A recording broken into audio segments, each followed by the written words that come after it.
Welcome to the CFO Track podcast, where we inspire and educate future finance leaders to help them stay on track to CFO. I'm your host, Tom Hunter, and every week I'll be bringing you stories from some of Australia's best and brightest CFOs and the lessons they learnt along the way. My goal for the podcast is to provide learning and development opportunities for those wanting to get to the level of the guests on this show, but they just didn't have the access to those lessons otherwise. Let's get into it. On this week's episode, I'm joined by David Prince. David's the CFO of Marley Spoon, the mealbox delivery business. In 2017, David was involved with something quite rare where a household name goes through an administration and then eventual delisting process. He was with Origin Group at the time when they went through it. David gives brilliant insight to the process and the challenges that come with it. This is one you're really going to enjoy, so here we go. David Prince, welcome to the CFO Track podcast. How are you? Very well, thanks, Tom. How are you? Yeah, good. How's the week been? That's going well. Yeah. Can't complain when we're rolling into spring. So, life's pretty good. Nice. I messed you around a little bit with my case of man flu, so glad to finally get you here. Good to see you back in one piece as well. It's a serious illness that you must have had. So I've already given the listeners a bit of an intro about you and your background, but it'd be good to hear it from yourself, so I never do it justice. Yeah, thank you. So my name's David Prince. I am currently the CFO at Marley Spoon Australia. We are a meal kit business food services platform operating across 3 major markets. I've had about 15 years in consumer goods, and I've really always enjoyed consumer goods in the business side of finance. So happy to be here. Very good. So the whole idea for the pod is to give up-and-coming finance leaders or finance professionals that access to L&D opportunities or learnings. So it'd be good to get a feel for why you got into accounting in the first place, or what was it that drew you to it? Yeah, absolutely. And for me, it wasn't as much accounting as it was business. Okay. And that's the way I see the accounting, is that the nuts and bolts behind the business aspect to it. And so, coming through university, yes, I did accounting. Yes, CPA. I've worked a period of time in public practice accounting. And for me, it was then the logical aspect. So my brain thinks quite logically between the finance side of things and what drives it, what's the foundational aspect behind business. And that's where I kind of got that real interest of what came comfortably to me, and where then I could start to see adding value behind just then some of the numbers as well as what, as I said, kind of it was more the full sphere of business rather than just purely accounting to get into the space. Yeah, no, fair enough. And so you went to PKF, I think, straight out of uni, is that right? Yeah, straight out of university, into a smaller firm that then merged with PKF down in the southern parts of Sydney at that point in time. So it was just under a couple of years there working in public practice before moving across to the UK, doing a bit of a track like many Antipodeans do, doing that aspect to it, a bit of sports over there, a bit of working, great experience. And being someone who enjoys travel, it always wanted to travel and see other parts of the world. That's also where accounting to me had that value add. I could see then the opportunity of a skill base I could learn in Australia, take with me as I went overseas, do some work overseas, which I was able to do fortunately as well. And again, speaking the same business language in many aspects of what accounting and finance kind of gave that opportunity to do. I appreciate a lot of industries do also do that, but for me, I saw that opportunity with accounting as well. You enjoy your time in London? Yeah, loved it. Yeah. I loved having it as a base to then see so much more of the region, not only of the UK, but also of Europe. Yes, love traveling. We get so used to the fact we're so far away from this part of the world. Big time. And that luxury of having so much on your doorstep, culturally, from a food perspective, people-wise, history. It was brilliant. Absolutely loved it. And then, so that was your first commercial role, the one in the UK? Yeah, so then over in the UK is actually where I first got into the retail or consumer goods side. Did some work down at a fashion brand called Burberry, pretty well known out of the UK. Yeah. And what then kind of got me into really enjoying the consumer goods was the tangibility of it. Yep. Very lucky at that point in time. The office was down in Piccadilly Circus, so if you know London, right in the middle of town, right near Regent Street, right near Oxford Street. Being able to go up and see some of the stores and see that product aspect of it and the energy that was in the business, and it was a great time in that particular brand, was something I really enjoyed. You're not just then working on again, the finances or the numbers of the business. It's working then on projects and working on activities and seeing how those different parts and different functions of the business came together. As I said, rather than just being different sets of accounts in one review after the other, and I 100% appreciate, some people love that, just wasn't for me. Seeing something we work on the project, seeing the tangibility of it, seeing that product, understanding how then the finance can add value to that business was really kind of what got me into the more consumer goods or product-based business space as well. Yeah, cool. And was there anything specific during that time that you brought through your journey as a result of it? That can be technical, professional, personal. I said that aspect of getting into the consumer goods business was a big aspect to it, a big kind of exposure into the ways that the businesses do work. And as I said, being one where it was so well known from a household brand perspective, particularly over there, something that was so visible because you could walk up a couple of k's up the street to a store or past the windows and see what was going on. Again, that was kind of just that triggered that aspect of real interest in that space. Yeah, nice. And then so you were there for a little while and then came back home. Was the transition home pretty straightforward? Do you have any trouble there? No, it was good to come back. Did a bit of travel on the way back down, which was nice to do. And at that point in my career, it was fairly early on in my career, having that then international experience with some really well-known brands did help with then coming back into Australia as well, just from an experience perspective and having just understand again some of the different metrics in the way those businesses and brands are operating. And so then coming back into Australia, joining another fashion-based business, household name, an Oroton Group, very well known in the Australian consumer space, publicly listed at that point in time. Business was going through some fantastic aspects of growth, real good energy, great culture across the team, 2 household brands at that point in time, Oroton and Ralph Lauren. So fortunately able to get a role there with a good team. There's some good leadership in that business. As I said, a really strong culture, which I think was, again, you can't pick and choose always what comes through in that aspect until you're exposed to it. And I was fortunate, I think, to come into a business that had some great leadership in it. And that, for me, really set a kind of expectation and a way of working and really helped me in my career. And as I said, it was a really interesting journey of just under 11 years by the end of that. So it was about 4 or 5 roles, I think it was, over that time. What do you think made that type of progression possible? What do you put it down to?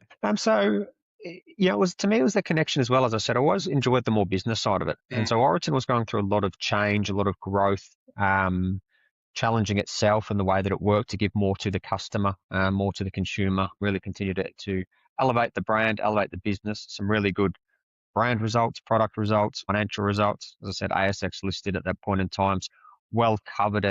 When you're in a household brand, you kind of get more coverage than what you potentially do if you're not a business that's well known. Sure. So at that point, Oroton, very well known, and well known on the ASX at that point as well.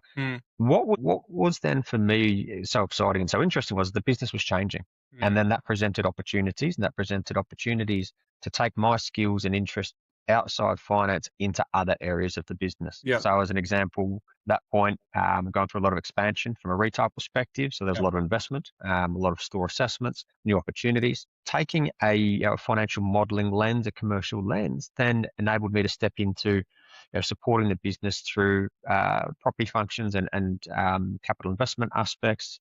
Ultimately led to running the property function of the business, which I appreciate's quite a step and quite a difference from a lot of people coming through accounting. But he said it was bringing in the commercial aspect of finance and what makes the business tick and some of the numbers aspect to it. Some of the biggest investments in a retail business are the store fit outs and the leases. So it's then putting some of that commercial kind of nous into it and kind of getting exposure, which was a great opportunity.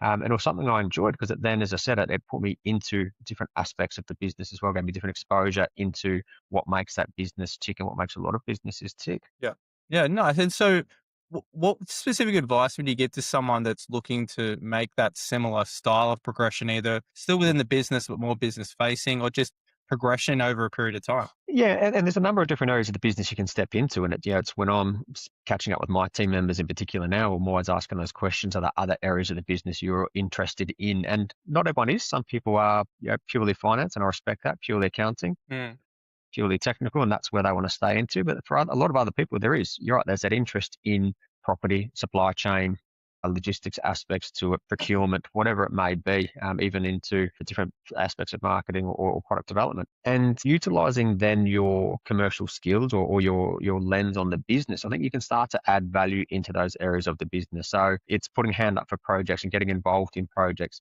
be it in a supply chain, be it in a procurement aspect to it. So you are then leveraging your skills to add value into other areas. And I think, like in many aspects of life, isn't it? You can be adding value and putting your hand up for things rather than just sitting back and waiting for it, rather than just saying, well, I want to get that role. It's how do I put myself into that situation to add value to then show to other leaders of the business or to my own leader or to some of the senior roles that I can add value in, and I'd like to be starting to get a little bit more exposure into it. I've got the ability to add value to business in those areas as well. And the big aspect, as I said, you've got to be kind of putting yourself out there, partnering with those areas of the business. And it's also, even if you don't find it's an area you want to move into, it's just a great way to understand how that part of the function of the business works. So when you are then, from a financial perspective, financial leadership, doing some analysis, some strategic planning, and some accounting work, you're understanding a little bit more about how that part of the business works as well. Did you have any challenges from within the business of being able to make that move, or any hesitancy because you might have been quite capable in another area or needed another part of the business, and you were stepping into something that you might not have been as exposed to? Not as much challenge. I'm sure there probably would have been some right across the way. It didn't really kind of flow to me directly in that part though. Like any aspect, I think it's where you're coming to prove your value and to get the support and to partner and go, like any aspect, any role, any business, going in with that initial aspect of humility, listening, learning. There's a reason that every business, every function does something, and particularly if they've been around for a long period of time. It's not necessarily always going to be the perfect way or the right way, but there's a reason I've done it that way. So understanding that in the first instance, not try to steamroll over any aspect to it, I think always kind of helps just to build that trust, build those relationships, and then start to really leverage value in an insight as well. Yeah, sure. So when did the administration and delisting happen during your time there? So that was late 2017. Okay. I'd been there. What I joined 2008, 8.5, 9 years by that point in time. The brand had changed a lot. The business had changed a lot. Kind of the administration came about, and it's. I wouldn't recommend anyone goes out of their way to do an administration unless you're an administrating accountant and you're a solvency professional. That's great for you. But it was a really good learning from a career perspective, just getting exposure into the different aspects and the way that, I suppose, stakeholders in business operate, potential partners, financiers operate, banks operate. Seeing the way that the solvency guys came through and what they did in position was, again, a really good learning. As I said, I'm not rushing out to be doing any more of them, but I think I took a lot out of it and got a really good set of learnings, just in understandings about business relationships, contracts, but also just from a strategic perspective. Oriton was a great brand and continues to be a fantastic brand. What the team's done in the last 5 years has been fantastic. It's they've really rebuilt well, and that's great under the new ownership and leadership that's there.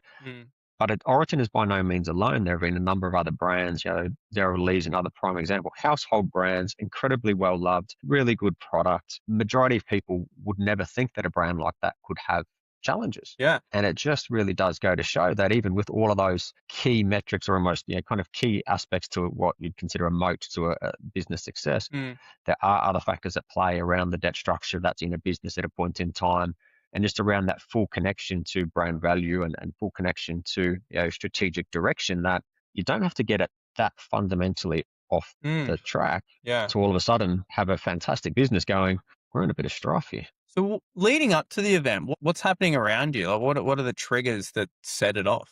So there were a lot, but it's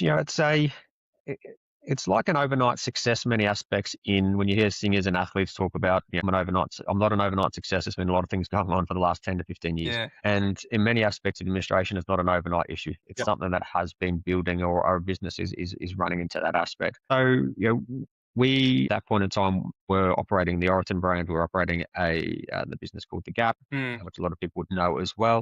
And the Gap business at that point was having its own challenges from a global perspective. So there was a weighting and then into the business from a capital investment aspect as well. There were some investments from an origin perspective into certain directions in the brand, which weren't paying back at the level that they'd need to be paying back at. The brand itself was still doing okay, but not as well as it had been in prior years. And there's a few of those aspects you start to, as I said, it's not just the one thing, it's a few. They're layering over the top of each other. You've got some financiers, some banks who are running their spreadsheets and aren't seeing levels of return that they'd like to see. So start to call on levels of debt. Yeah. And as I said, just a few of these things start to layer up all of a sudden, and it pushes the brand and the business over the edge. So, yeah. And then with the delisting, what happens after that? Well, how does the day-to-day change from previous to post and delisted? Yeah, it's a unique, as I said, it's a unique experience. You've got the administrators in there who essentially are running the ship. Yeah. But you still got the same colleagues, and yes, there was a restructuring work across the business. Unfortunately, a number of roles were lost. But it's odd in a way because you're still working on the business, but you're reporting through, and the decision makers are then the administrators as they look to sell through to new owners. So it's kind of that holding pattern while you're trying to maximise then the returns for the business and for the creditors that come through.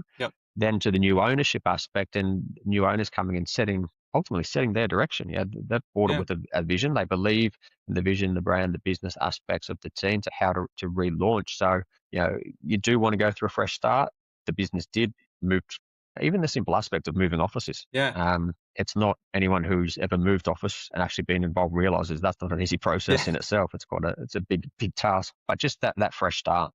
Then brand relocated, business relocated from an office perspective, new owners coming through, setting their expectations, laying out the strategy. So there's a lot of then planning, assessing the network, assessing the investments, assessing what the go forward is, and recognizing the fact that a sharp downturn, like any economic aspect to it, a sharp downturn is then a slow rebuild. It's not a V. You don't crash down. By crashing, I mean you're kind of delisting, you're restructuring. There's a lot of big impacts. You're not then bouncing straight back out of that. You are setting that strategy, setting that future direction to start to rebuild the business, the brand. And that's where that new ownership structure coming through and saying this is the timeline that we want to achieve on. This is the timeline we need to achieve on it. And as I said, there's all of a sudden you've got just different expectations. So it's like any ownership shift. What those then investors, owners, directors are wanting is potentially slightly different to the way you've been doing things. Just a different lens, different way of reporting, different piece of information. Again, it's just about getting that understanding and partnering with them. Must have been stressful that period of time. Yeah, it was rather. It was also around the same period of time that I welcomed my first child. So there was a lot of other things going on in life, which is a nice way to have a distraction when you got your firstborn coming through. Yeah, that's fair enough. And then so you wrapped up after that, and then you had a period of contracting, I think you'd mentioned. Yeah, absolutely. Working through the administration period, but working through under then the new ownership aspect, and looking ahead to the future. And I think it's critical for all of us in our careers, isn't it? You look ahead and say, what does that future start to look like? Leaving a role is not necessarily a negative thing. It's just for me, it's that next challenge, and for the business, it's getting someone else in the seat. And I looked ahead at what the opportunities were and thought, it's time I want to sink my teeth into something new. As I mentioned, it's just over 10 and a half years by that point in time. And it was time for me to take on a new challenge. I saw the opportunities in the business, but just in terms of just that next level of energy to go again, I was kind of wanting to put that energy into something different. As I said, after that 10-year period, I'd made the decision to go and do some contract work, which was, yes, it's different to do in that aspect, but what to me appealed at that point in time after such an interesting journey and moving from finance into property and then looking after supply chain and business systems, IT, and also commercial aspects in finance as well. What was interesting was just to go and operate in different business models. Recognizing the fact that the business was said household name, but she's not a multi-billion-dollar business. So then going and doing some contract work at multi-billion-dollar businesses, again, I just wanted that exposure. That is this for me? As I said, the public service part of accounting wasn't for me. It is for other people. That's great. SME, I really enjoyed. Some people don't. I wanted to go and try then the multi-billion-dollar business to see if that was for me. And that was a way I could trial that aspect, go and do some contract work, which meant you're throwing straight into the deep end, which means you're throwing straight into different challenges as opposed to a bit more of a progressive onboarding aspect. And in doing that, I really enjoyed the exposure into the systems at the business. I enjoyed the exposure into different team members, different aspects of stakeholders. And I could see throughout it, again, just is not the environment. To me, there's that too many layers of aspect versus what I really enjoy doing. Yeah. And so you had your first CFO role as a contractor. I thought was really interesting because naturally with a contract, you expect to come in and add value immediately. So coming into a role that you might not have done before, how did you work through that? Yeah, and it was, I was doing one contract. I'd extended that out and was approached about this other one. And what was appealing about it, as you said, it was that opportunity for my first CFO role. Yeah. I'd done the majority of the work. Mm. I'd done across I'd managed multiple functions in the business. Yep. I'd seen different aspects from public through private companies. And so something that rang true to me when this opportunity came about was a very good leader I had previously who had made a comment around that aspect. And I think it's relevant to a lot of people, but not all, is it's a lot easier to get a role once you've had the title. So, and a lot of businesses, recruiters, whatever it may be, won't be as willing to take the punt on someone who is a FC going into a CFO or a finance manager to be an FC if they haven't done it before. Yep. Even if you've done the work as a team leader and as someone who's recruited a number of roles across my teams previously as well, you don't want it to influence your decisioning, but it's kind of does as well. You're like, we need someone who can jump straight in to do the aspect of the role. So that did weigh to me. And it's like, this is a good exposure into it. Yeah. And this is a good way to have a crack at doing one of the roles and getting involved in the business. And I said, putting a title to the work that I'd pretty much been exposed to previously as well. Did you have trouble or any reservations during that interview process from the hiring team? No, because it was that transparency. This is the work and getting that opportunity to be able to explain what I'd done, what I was wanting to do, how I viewed the challenges of the business, how I viewed the opportunities for the business. Enabled you to do that. And again, it's just that aspect, isn't it, of getting the opportunity to have that seat at the table, to have the conversation, enables you to help to explain a little bit more than what your LinkedIn profile can do, what your CV can do, or even what, a passing conversation, or unfortunately, even in 2025, what a label attaches to people in terms of a title. Yeah. And so had the administration discussions started happening at Colette then at the time? Not at that point in time. So the business was starting to go through an aspect where that was kind of a one last ditch to get the business, keep it going back through. And again, from an ownership perspective, the owners wanted to get it back to a level of profitability and so having another crack at doing something different. Unfortunately, that wasn't able to eventuate, and you could see the writing on the wall from that aspect. Yep. And so that's why, for me, when that contract came about, extended that for a short period. And wasn't, as I said, wasn't wanting to do a whole lot more in administrations, or just that aspect of what else could be coming next and what other challenges I could see laying ahead. Yeah. So you'd finished up your contracting period just leading up to COVID, I think it was. That must have been worrying at the time. Yeah, it's the wonderful foresight. Early 2020, think I'm just going to go and take a couple of months off. By that time, I had a 2-year-old, thought this is going to be brilliant. A couple of months off over the back end of summer. I really enjoy the time and then get back into things. As you mentioned, COVID came about. Clearly didn't see that coming. Yeah. But what made it a lot more manageable was we went into that period of time as a family, having the intent that I would take the time off. And having then that intent of taking the time off, I think just shifted that level of nervousness and that potential level of fear that obviously was around for all of us at that point in time. It feels odd that it was over 5 years ago now, because I think you're just mentally prepared, saying, I know from a perspective about when I kind of need to get back into work, I want to try something different. I want to try a few different aspects of things. I want to try some other smaller contract work, which I did. So that was all part of the plan. Not homeschooling, I had a 2-year-old, so I was kind of home entertaining. Was a bit more than what I thought I'd be doing at that point in time. But it's just, to me, it's that mentality to go in. And I would never look negatively at anyone who takes that aspect of a career break, particularly one where it's focused on something you want to be doing, be it, travel, be it spending time with family, be it spending time with friends, be it volunteering, just a mental health break aspect to it. There's no issues. And I think it's a lot easier when you plan for them yourself as well. And I think it's a lot harder, obviously, if it's something that's forced on you, because just that uncertainty that you do go into it with. But that kind of made that period a little bit easier for us, knowing that aspect to it. And then moving into 2020 with by the middle of the year, I'd like to get into something permanent. Yeah. But also not just wanting to say, I have to take something for the sake of it. Yep. That may have come about had the middle of 2020 moved out a little bit longer. That may have shifted my mindset, but I was still confident in what value I could add to a business going forward as well. Although it's not exactly the same as that period of COVID, there'd be a lot of people out there right now that are out of work, that aren't finding exactly what they're looking for right now. So given what you learned during that period, what would be your advice to them? Yeah, absolutely. And, a number of ex-colleagues as well who are in that position, who have great skills, Yeah, have definitely. great value to add to business, and are just struggling to find that right position. It is, it is a bit of a warm statement about, trusting your own process, sticking to it, knowing the value that you're going to go and add. But also, I think there is also those aspects of willing to try something different as well. Yep. You might be saying, I want to get into a permanent role, but don't be afraid to do a contract aspect to it. Yep. Because those can often open up doors for then either a longer term appointment or build your own network that then enable you to get exposure into other people as well, or get exposure into other kind of networks and contacts and suppliers that may then open up another door. Yeah. You hear a lot of people talking about putting yourself out there. Put yourself out there in your network. Absolutely, that's proven to work, isn't it? It's not new, but do it in a way that's comfortable to you. Particularly, I know a lot of people across a finance accounting background, that's not something they're comfortable doing. Yeah. That networking aspect is not something. It would be the most uncomfortable thing. So yes, there's the part around be outside your comfort zone and challenge yourself, and you may surprise it and enjoy it.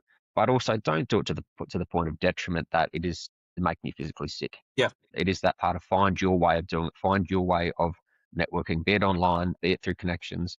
As I said, be it by trying different aspects of work as well. Nice. And so you took the role with Chartime. So I moved back to Sydney from London in late 2019, and I'd never heard of Chartime. But then there was probably a period of 18 months where it just blew up, and I was seeing places all over the joint. So it must have been a pretty significant period of growth there while you were there. Yeah, absolutely was. So I joined in 2020, still a relatively new concept, as you said, a business that, or a concept in terms of that bubble tea space that not a lot of people were exposed to, unless you're kind of coming through high school, university aspect, where it was a lot better known in terms of the product offering. And coming through COVID, and yes, we had a number of lockdowns, obviously nationally still, and different states were different. But it was a category as well that was still able to trade. Yeah. So still able to trade through lockdown. So some of the locations had their absolute best years because the way that consumers behaved was different. Yeah. People were working from home, so they're going to their local shops, and that was their treat that they were picking up. So it was just a really interesting aspect of areas that were growing. The flip side to that, obviously, airport locations, university locations, CBDs got absolutely pounded. As did anyone in the retail consumer goods. It's just, there's no one around. But yeah, there was a lot of interest, a lot of opportunity to grow. Those years of 21, 22, when call it post-COVID, call it revenge spending, call it, consumerism bounce back, call it whatever you want to. Some really good years of growth across a lot of areas of business as well. And then it was how do you capitalize on that from a business perspective, as well as getting locations out, negotiating contracts to get the best levels of deals that can be done with the business and the partners in the best position from a go forward perspective as well. And for me, from a career perspective, it was that continuing involvement. It was, as I said, I enjoy consumer goods, and this was the opportunity to try something different, which was franchise. So I hadn't worked in that small aspect of franchise. I'd worked on where we had franchises or licenses for brands and global and master franchise. But that aspect, again, just of a business model was what also appealed, because it was a way to go to market, a way to just get a different level of exposure, a different way to get your product or get your business into a customer's hands, which again, I saw as a continued learning, a way to continue to challenge myself to build my understanding just of the way that things operate as well. What methods or approaches did you bring across from your prior roles to the franchise model? So I viewed the corporate aspect not fundamentally dissimilar. So I was looking after finance, supply chain, business systems. Yep. So you're looking after all those different areas again, which was not fundamentally dissimilar, and you're still moving the corporate good aspects to it. But it was just in bringing some other structures that came in from the business, just around tendering out some work and reviewing supply bases and looking for opportunities from a commercial perspective. Just some different ways of doing analysis as well, in terms of just real product focus, real aspect around where's the value add that comes through from each of the product pieces as well, and making sure that product gets the limelight that it deserves, gets the recognition, the treatment from the business. It's not just a sale necessarily. It's what are we selling and why? What's the consumer wanting, and how are we making sure then we're putting our processes in place to invest in those areas to make sure we're investing in what then the consumer wants. And that's really where it is, that part of adding in the value of finance and commercial and the FP&A side and the business returns into some of the business drivers as well. Yeah. And so that growth, what did it look like specifically? Because I know there was mostly New South Wales based, but like Australia one, and then I think, did you go internationally as well? Yeah. Then had a big project which we launched over into the US, or relaunched, sorry, into the US. Yep. So the brand had operated in the US previously, and then there was an opportunity that we were extended to be involved in that process. And that was a really interesting one. Having worked across businesses previously where we'd set up, particularly Oriton, and set up operations into Singapore, Malaysia, China, work across Southeast Asia, to go and do that and to do it into the US was, again, just a really interesting experience. Something I've always enjoyed, as I said early on, was travel. Yep. And then I enjoy the international side of business, because I think there's so much to learn just cross-culturally in the way businesses operate from Yep. different marketplaces. So, we were definitely learning something every single day going into the US, just about their corporate structures, their tax policies, the state-by-state basis to it. Their payroll requirements, their HR requirements, the different ways supply chains and tariffs and taxes and everything worked. And through that process, by launching new systems into those marketplaces as well, then gives you that opportunity to say, well, hang on, how can this work back for us in the Australian business, or where can we leverage Australia into the US, and where can we leverage systems? So again, just provided just a different reminder to always kind of be reviewing things from each of the aspects of the business as well. I think each country, each market does things differently. And in some of that aspects, there's opportunities to improve the way that we do things. Otherwise, we do things a lot, in my opinion, better than other markets or countries to operate. And as I said, it's kind of a great way to then just continue to build on that knowledge, on that exposure. And it just meant, particularly for the more recent couple of years, you'd be waking up each morning seeing what announcements had been made out of the US, and what work do you have to redo because someone's made an announcement about tariffs and trade, and all of a sudden you're reworking your entire pricing model. So it's often a standard next move because it is such a massive market. What do you think the biggest challenges were about expanding a product or a business to the US? From a product or a consumer-based business, yes, it's a phenomenal market. 330 million people, thereabouts. A good consumer, they consume well in the US. But there is a list as long as any road in Australia that would list how many Australian brands have gone there and failed. It's a very hard market, and not just Australian brands. Sorry, that's not fair on Australian brands, on global brands. Because it is it's lucrative and it's strong and it's challenging at the same time. In all fairness, though, so are brands that go into China. 1 billion people, a growing marketplace. And it's not I think any international market or any market expansion, anything as challenging as the US, is not something to take lightly. We didn't take it lightly, did a lot of diligence, did a lot of reviews. And it's not only the business challenges, the consumer challenges, a lot of then just considerations from a tax setup complication potential. The additional amount of reporting and requirements and statutory work was significant and continues to be significant. But, like in many cases, the potential upside, if there from a consumer perspective or a market perspective, as long as that's always going to outweigh then the additional work, which 99 times out of 100 it will, it's worth having a crack. Nice. And so you finished up with Charles time earlier on this year, and so recently started with Marley Spoon 8 months ago, 7 months? How's that all going?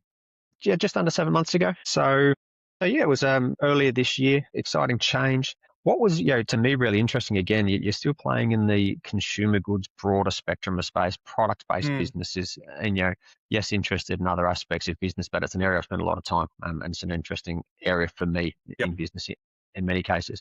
But what was even really interesting about joining Marley Spoon and that opportunity was a pure play online business as well. So again, just the way you approach customer, the way you approach solution, the way you approach strategy is just slightly different, and in itself then presents another, to me, learning opportunity. And we are a formerly ASX-listed, now listed out of Germany, a German European headquartered business. So it's, again, just a great learning. As I said, there's so many different business models, so many different ownership structures, and each one has their pluses, their minuses, their challenges, their opportunities. And even if I go across the last few businesses that I've worked out, Marley Spoon, as I said, is German headquartered, listed out of Germany. Chartom's a business that's headquartered out of Taiwan. Then, Oriton's an Australian-based business working with brands like a Ralph Lauren or a Gap, which were out of either the UK or the US. And again, it's just the different parts and the different ways that each market, each culture approaches. And even in themselves then, from a finance perspective, you'd say, well, numbers are numbers, profit's profit, revenue's revenue. Well, it is, unless you're reporting in, some reporting in IFRS, some reporting in GAAP. The IFRS interpretation is slightly different across each marketplace as well. The way that you present numbers is slightly different. And I think it's just, again, it hones those skills on communicating that message, communicating the outcome, communicating the direction, some of the strategy, or even being able to explain some of the financial positions of the business. And that to me, that communication is absolutely critical. Any leadership role, and particularly anyone looking to do those steps across head of finance, FC finance manager, through to a CFO, or head of that finance function within their business and their team, is that communicating that message, is having them that confident to be able to explain it, is anticipating what that owner, what that CEO, what that board, and what those stakeholders' questions can be, so you're well armed to be able to answer them, thinking ahead. But also not only just thinking about the finance, thinking about the strategy of the business, thinking about the customer side of things, thinking about the full 360, so that you can then be communicating a message that is not solely focused on accounting and finance. It's focused on business outcomes, while having said that, that backing from a financial perspective, and then the compliance and the confidence in terms of what we're presenting is the best option, the best opportunity for a business as well. What do you think was the most difficult part coming into a very e-commerce focused business after being very physical store focused? Yeah, there is definitely a different level of connection with customer. Yeah. The level of data we've got is phenomenal, is fantastic across an e-commerce led business. However, there is a different level of connection that does come through by having your operating team and your team members engaging with customers every single day. Yep. It's a different aspect to it. Human relationship is human relationship. People will tell you different things online, and yes, you've got your product going to customer, and you've got their data, and you've got their feedback on social media, and they're giving you immediate responses in terms of digital aspects to it. But it's different to human relationship. It's different to seeing then what exactly that customer is touching and feeling, and some of their other aspects of feedback as well. A customer from a food consumption product can tell you, I love the food, tastes great, here's a photo of me consuming it. Brilliant. If you've got team members out there who are seeing that customer consume that product and seeing their level of reactions and their surprise, it's like if someone gives you their feedback on walking through their new house for the first time, great. But their faces, it lights up when they walk through that room, which there's a reason real estate agents do it in person rather than just automatically opening the door. It's that ability to then take you through to guide and to read those reactions. And that's definitely a difference. As I said, there's some great level of touch points. We've got some great data points. We constantly engage with our customers, constantly looking to give them more, constantly looking to make sure we're serving them as well as we possibly can. We're just doing it a different way going about it a different way. Yeah. And then where's the business headed over the next few years, and your role? Where do you see things changing over the next 12, 18? Yeah, the business on an exciting arc. There's some exciting projects that we are working across. As I said, there's 3 main markets we operate in: Australia, the US, and Europe.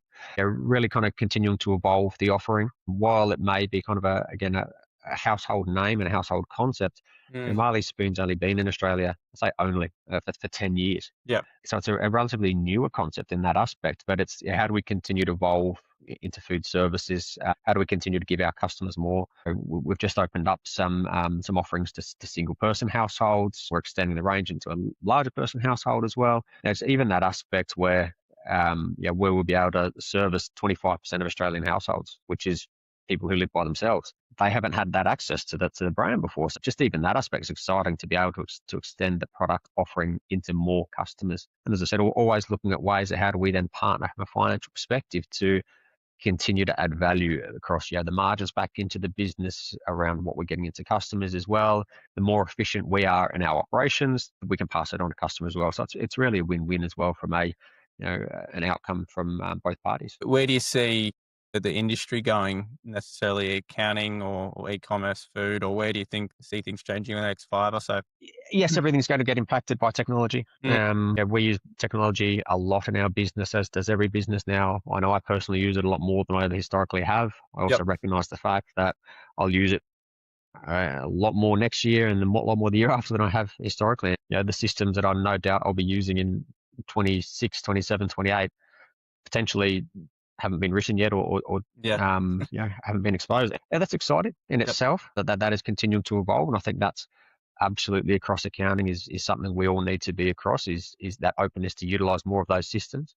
I think 100% there'll be pressures on the industry because it is in some aspects of it, the repetitiveness of task, and anything that can be a repetitiveness of task, such as accounts, such as processing, such as posting, such as reconciliations, can be automated and already is being automated in part. So that's absolutely going to flow through. But then it's just then how do we then add more value? How does then the function, how does the team, how does the headcount, how does the people add value to the people aspect of business? Because that's the area where it's going to be then the real value add. The system's doing the grunt work of it, add value, continuing to add value on it, continuing to add value to customer. Because if we're not adding value to customer at the end of the day, customer's going to go elsewhere. And that's not just in our business, that's in every single business. So I think there's a wonderful opportunity for us to then leverage the technology to simplify the work that we're doing, to speed up the work that we're doing so that we can be then really adding a lot more value into the business from a partnership perspective. And that's across all different functions of getting that product in. We are going to be, Marley Spoon is going to be getting customer into as many households as possible. So getting food into households as many as possible. If they're not eating with Marley Spoon, they're still going to be eating. So that means it's an opportunity for every single household, every single one at a time. And there is nothing you can do about technology. It's going to stop. Someone's going to need to eat. So someone has to consume one way or another. So let's leverage that technology to make sure we are getting those products to people, because that marketplace is going to be expanding in itself as well. Yeah, nice. Well, thanks for your time, David. I've really enjoyed this. I think even though you're still very early on in your career, some of the challenges that you've successfully navigated have been pretty impressive. And I think a lot of the listeners would probably agree as well. So thank you so much for your time. No problem. If there's anyone that's looking to ask any questions or wants to reach out, is that something you're open to? Yeah, absolutely. I think that cross-learning, those questions is always welcome. And I think it's always that aspect of paying it forward, because similarly, someone who has a question for me, I've got a question for someone else, and we all could keep learning or keep sharing information. Perfect. Well, thanks again. Thank you. Cheers. Thanks, Tom. Thanks for listening to the CFO Track. If you enjoyed the show, don't forget to like, subscribe, and share with a friend. I'll see you next time.